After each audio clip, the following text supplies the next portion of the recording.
I'm John Batchelor. This is the John Batchelor Show. Maven.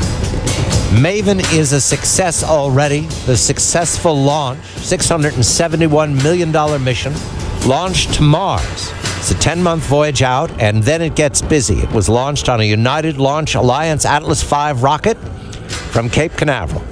860,000 pounds of thrust pushing this satellite, this robot, to Mars.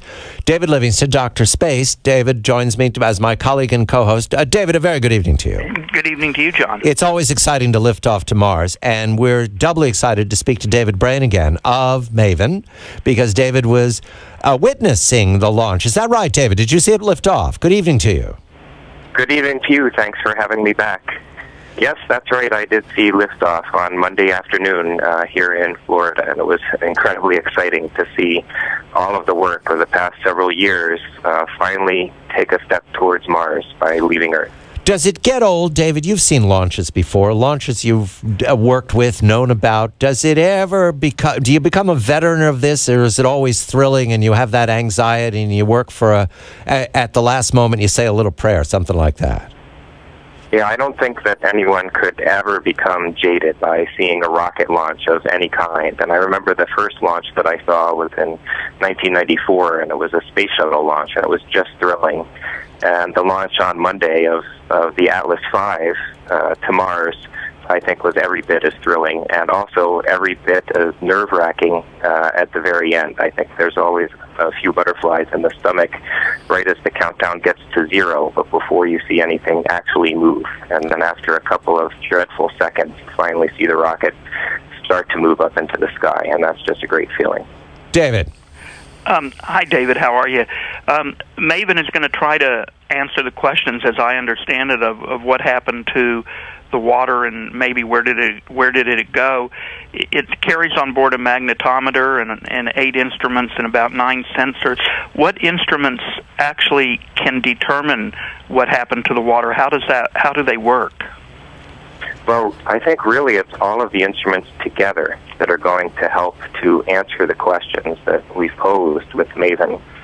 And it's not only where the water went, you're absolutely right about that part of the question, but it's also where did the rest of the atmosphere go that is required to make the surface warm enough to have water be liquid there in the first place. The surface today is far too cold for water to survive as liquid for any length of time. And so we have instrument packages, and you're right, we have 9 sensors. And several of these sensors work at the location of the spacecraft. They sense the environment in which the spacecraft is embedded. And there's one sensor that works remotely, and so it looks at Mars from afar at ultraviolet wavelengths. And there's still other sensors that sense what's coming from the sun and striking Mars, both in terms of sunlight and in terms of the particles and magnetic fields that are given off by the sun and go passing by Mars. And by all of these instruments working together, we can understand the upper layers of the atmosphere, the swimming pool from which particles are removed. We can understand how many particles are being stripped away to space over time. And we can understand how the sun controls this escape of the atmosphere to space. And it's this last part that is key to Maven. By understanding the links between cause and effect, between the sun and the response of the atmosphere, then we'll have the information that we need to extrapolate back in time 4 billion years and understand where this atmosphere went that used to support liquid water at the surface. David Brain, Dr. David Brain, is co-investigator on the Maven science team. He's science advisor for Invisible Mars Science on a Sphere Education and Outreach. He's assistant professor at the University of Colorado Boulder in the Lab for Atmospheric and Space Physics in the Department of Astrophysical and Planetary Sciences. David, the evidence from the surface of Mars these last years, Opportunity and Spirit and now Curiosity, point to abundant water at a period very early, billions of years ago, 3 billion years ago in the first instance. Is that story in the atmosphere now? Can you tell what happened to all the epochs of Mars since there was water? Can you tell all that in the atmosphere? Well, there are a few things that you can tell, and you're right, we have these lines of evidence from the surface. First of all, simple surface features such as dried up riverbeds but also things that the recent rovers have detected, such as minerals and mineral formations that can only form in the presence of liquid water. So we have this abundant evidence that water was plentiful in liquid form at the surface long ago. And when we look at the atmosphere today, at least from afar, we see certain gases in the atmosphere, and the relative abundance of these gases tell us that at least some part of the atmosphere has escaped, and it's been a substantial part of the atmosphere that has escaped over time. And so that's the story that we have, but we don't have all of the details. We don't know how the escape proceeded. We don't precisely know the timing of the escape, and we don't really know how much atmosphere has been stripped away over time. In addition, atmosphere could have also gone down to the surface. It could have condensed and been absorbed by the surface, gone into the polar caps. And the scientific community, I think, would like to know what the relative importance is of the escaping to space, the ups, versus the downs, escaping to the surface and subsurface. Detail, David. Yeah, would the atmosphere have clues as to where the water went? Now, today, billions of years later? Yes, it can have some clues. And certain gases in the atmosphere, for example, a gas called argon, by measuring the abundance of argon in the atmosphere and the different types of argon in the atmosphere, those measurements can tell us directly how much of the atmosphere has escaped to space. And therefore, anything that did not escape to space must have gone to the surface or to the subsurface. So this would be one very interesting clue that helps to paint the picture of the story of the atmosphere. David? The Maven is supposed to orbit for 10 years and serve also as a communications relay for helping get data from the rovers back to Earth. But why are the atmospheric instruments only supposed to be working for 1 year? Why can't they work longer? Well, they very well could work longer, but the initial mission proposal was for 1 Earth year of observation, and when we proposed it, we were certain, and we still are certain, that we can get enough measurements in 1 year to answer the questions that we need to answer. At the end of that 1 year, if we have interesting science and compelling science that we are able to continue to do, then it's our job to propose to NASA to keep those instruments turned on. But they will only agree to keep the instruments turned on if we have good, strong science to do. But there's every possibility that we would be able to continue making observations. There's no technical limitation to doing that right now. There is an Indian probe headed to Mars, a little slower than your probe. It's still in orbit around the Earth, I believe. That Indian probe, is it going to work with Maven or coordinate in some fashion, David? Yeah, that's a very interesting probe. It's the first planetary probe from the Indian Space Agency, or at least the first probe to leave the Earth-Moon system.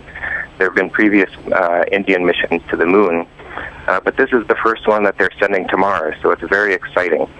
And yes, that rocket launched before Maven did, actually, but has spent longer in the Earth system, climbing to a gradually higher orbit before being sent off to Mars. But the two probes will arrive at Mars within a few weeks of each other, I believe, and will make some complementary measurements. There's no direct coordination between the two spacecraft, but some of the measurements that the Indian probe will make will be atmospheric in nature, and so, of course, we'll be curious to know what they learn and find out, and I'm sure that they'll be curious to know what we're finding out as well. David?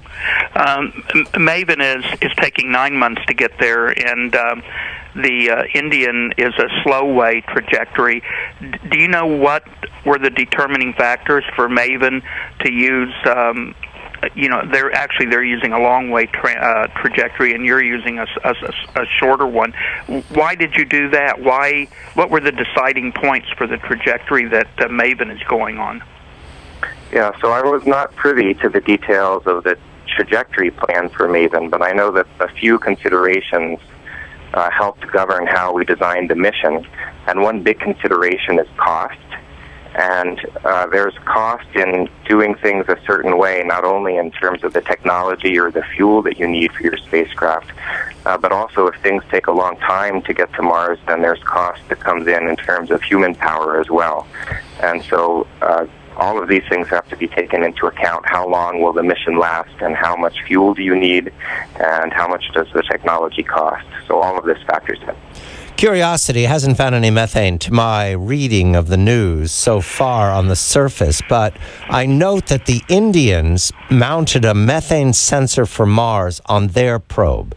Why are they looking for methane? I don't know that Maven has one or not. You can tell me, David, but what is methane? What is the mystery?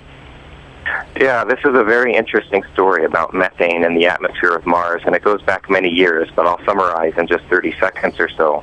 There have been about 3 different reports of methane detected in the atmosphere of Mars at very low levels as a trace gas. And methane is a very interesting gas because one way that it can be produced is through biology. And so if you sense methane in the atmosphere of Mars, then you might start asking whether there is life there today. Methane can also be produced without biology through natural chemical reactions with rocks. But even then, that's still an interesting discovery, because any methane in the atmosphere of Mars should be naturally destroyed by interactions with sunlight over timescales of 300 years or less. So if we see methane in the atmosphere of Mars today, that tells us that something very interesting has happened there in very recent history, in the blink of an eye. And given these 3 reports from telescopes looking at Mars and from probes looking at Mars of methane at low levels, it became very interesting to go back and readdress those observations, look more closely. And so the Indian Space Agency put a methane detection instrument on their Mars spacecraft. We did not put such an instrument on Maven. We proposed Maven for certain scientific questions, and after we were selected, we as a team discussed whether it would be important or interesting to put a methane measurement on our spacecraft. And while we all agreed that it would be interesting science, we also agreed that we had been selected for certain science that was not methane science, and we didn't want to jeopardize our core mission by adding new instruments to the spacecraft. Dave Brain, is assistant professor at the University of Colorado at Boulder in the Laboratory for Atmospheric and Space Physics, the Department of Astrophysical and Planetary Sciences. That's the door that you would see at the beginning of a really good science fiction movie. It would open and enter the plot. David Livingston, Dr. Space of The Space Show, my colleague and co-host. Outbound for Mars, 2 probes. I'm John Batchelor.